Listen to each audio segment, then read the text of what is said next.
Hello and welcome to The Explainer.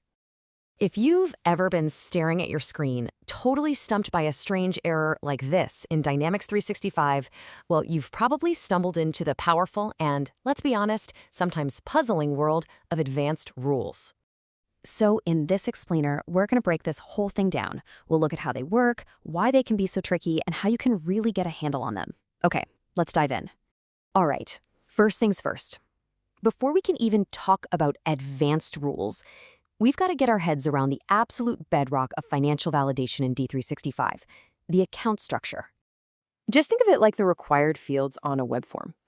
It's the main engine that makes sure you're capturing all the essential financial info the right way every single time.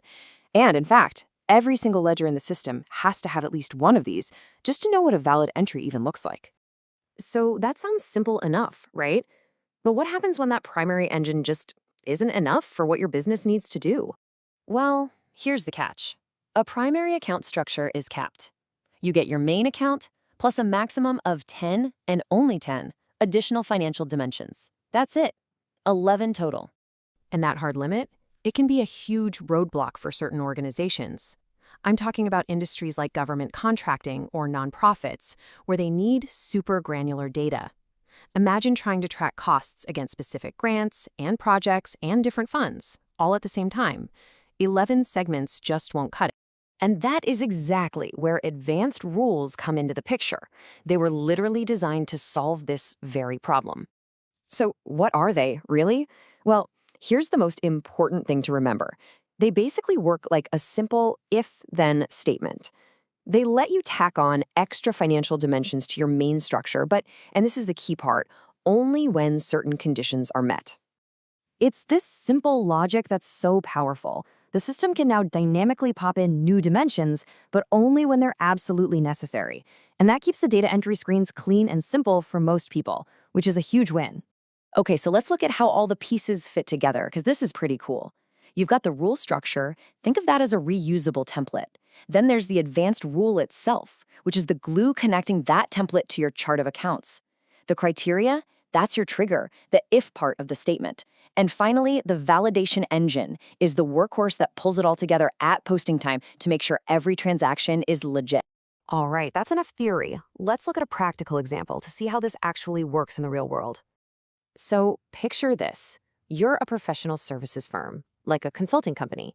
You absolutely need to track things like revenue and labor costs by a specific project ID. But you only really care about that for your profit and loss accounts. Things on your balance sheet like cash or accounts payable, a project ID is totally irrelevant there. And here's the solution, and it's brilliant. You use an advanced rule. It makes the project dimension mandatory, but only when someone uses a P&L account. This is the magic of it, right? You keep your balance sheet clean and uncluttered while still getting those deep project-level insights on your income statement where they actually matter. But, of course, with great power comes, well, complexity. And there are a couple of critical pitfalls that you really need to watch out for. So let's go back to that mystery from the very beginning of our explainer. Why does that error just disappear? The answer is probably not what you think. It's not fixing a setup mistake. Nope. You're just giving an overloaded system enough time for its data cache to catch up. Your setup is probably perfectly fine, but the validation engine is just struggling under the load, causing a delay. Okay, so that's one issue, but here's an even more common and, frankly, way more frustrating problem. And it all comes down to the very specific order of operations D365 uses when it posts something. I mean, have you ever seen an error like this? It says a customer dimension is required, and you're just sitting there thinking, what? There wasn't even a customer field on my screen? It can be maddening. You filled out everything the system asked for, and it still fails.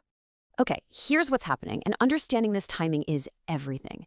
Somewhere in your setup, a fixed dimension, which is just a default value, got applied behind the scenes after your screen loaded, so you never saw it. But that new value, it triggered an advanced rule, and that rule instantly created a new mandatory field that you had no idea about and no chance to fill in. Poof, instant error. So with all this complexity, it's probably a good time to mention that there is a newer and, frankly, much more flexible alternative for this kind of data tracking. And that tool is called financial tags. They were brought in to give you that same granular view, but with way, way less maintenance headache. The best way to think of them is like hashtags or metadata for your transactions. And when you put them side by side, the trade-offs become crystal clear. On one hand, you have advanced rules. They give you that rock-solid integrity you need for formal financial statements, and once a transaction is posted, that's it, it's locked. But tags are all about flexibility. They're amazing for quick analysis. You can even edit them after posting, and get this, they have almost no impact on system performance. And that really leaves us with a big question for the future, doesn't it? As we move into a world with more AI and tools like Copilot, how are we going to balance that need for control versus the need for flexibility? Will AI systems need the strict guardrails that Dimensions provide? Or will they thrive on the rich, unstructured context you get from tags? Something to think about. Thanks for watching.